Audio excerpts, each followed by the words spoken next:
The new CEO of Project Veritas is already out. Hannah Giles, who took over 4 months after the ouster of former CEO James O'Keefe, announced her resignation on social media, quote, effective immediately.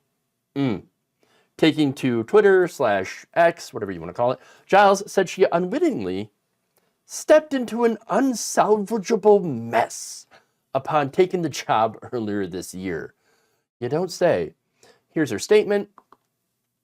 I am stepping down from all roles, effective immediately. Though I had high hopes when I joined the organizations, I stepped into an unsalvageable mess, one wrought with strong evidence of past illegality and past financial improprieties. One such evidence was discovered. I brought the information to the appropriate law enforcement agencies. Thank you. Oh, do you mean all the drugs, alcohol, and let's not forget the sexual anarchy that was alleged to have permeated that organization? Not to mention the labor violations that they were sued over and lost. Look, the organization, Project Veritas, was doing literal wage theft and had to pay over $200,000 to 6 employees plus the legal fees. So it amounted to about $270,000 just for that particular lawsuit alone that they settled. I mean, again, yes, they are right-wingers. And yes, this organization took advantage of them and basically stole their overtime. It's stealing their wages. That's bad, although kind of ironic because right-wing doesn't believe in paying their workers what they're owed. So nonetheless, wage theft, bad. Okay, just a little ironic.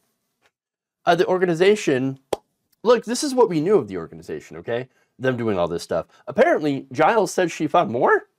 Interesting. Went on to say, again, once she discovered the evidence, she brought it to the cops. Oh, did you now? Did you know? I'm very interested to see what comes out of this one. But here's the thing. So look, Project Veritas is most famous for taking down Acorn. So what was Acorn? It was basically an organization or a group of different smaller organizations that actually helped people. Now, what doesn't get talked about enough, I think, is what they did to that organization and how it was basically criminal. They edited videos about the group, filming low-level staffers, portraying them as encouraging criminal behavior. State investigators found that O'Keefe was essentially doing a hit job on that. Remember the pimp video? Guess what? Who's right next to him? Yeah, that would be Hannah Giles, standing right next to, pretending to be a prostitute.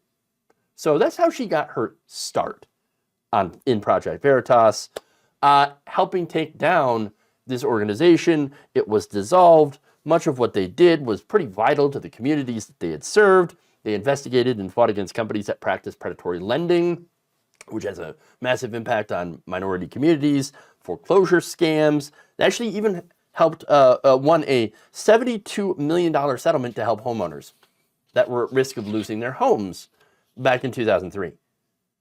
Now, I'm not saying the organization didn't have their own legal issues. They did. Fraudulent voter registrations in the 2008 elections. However, after numerous investigations, Acorn itself was found to have not broken any laws.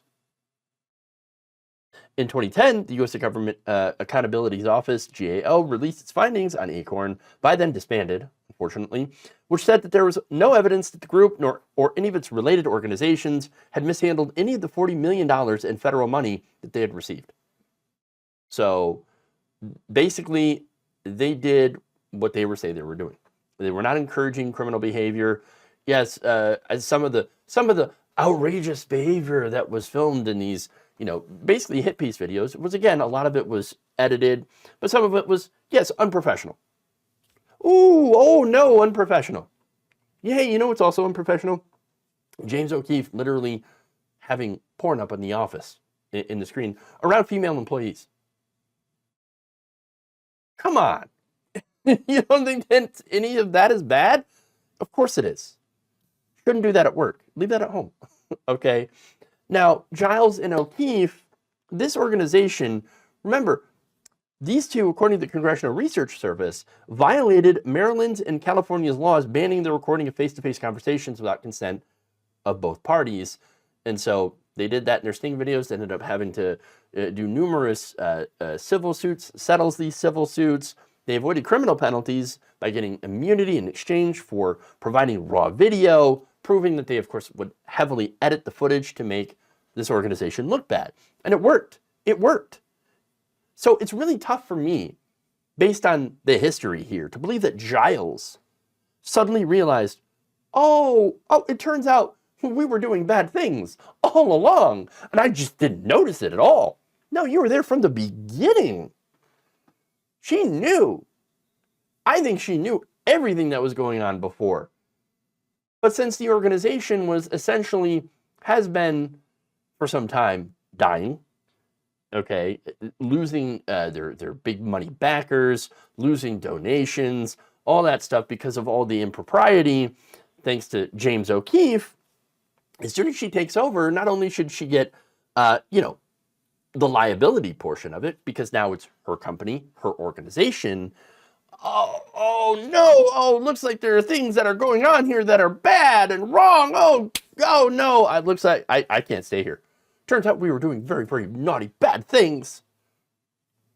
Look, the organization itself, Project Veritas, is done. It's defunct. It's gone. Mediaite reported back in September that the organization had suspended all operations and fired most of its staffers anyway.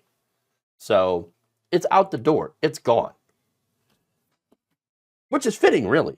Because, once again, Project Veritas taking down Acorn with, again, edited videos and all this stuff. And now the truth actually comes out about Veritas. And they're getting pretty much dissolved at this point anyway. So, karma, real slow. But when it hits, boy, does it hit hard.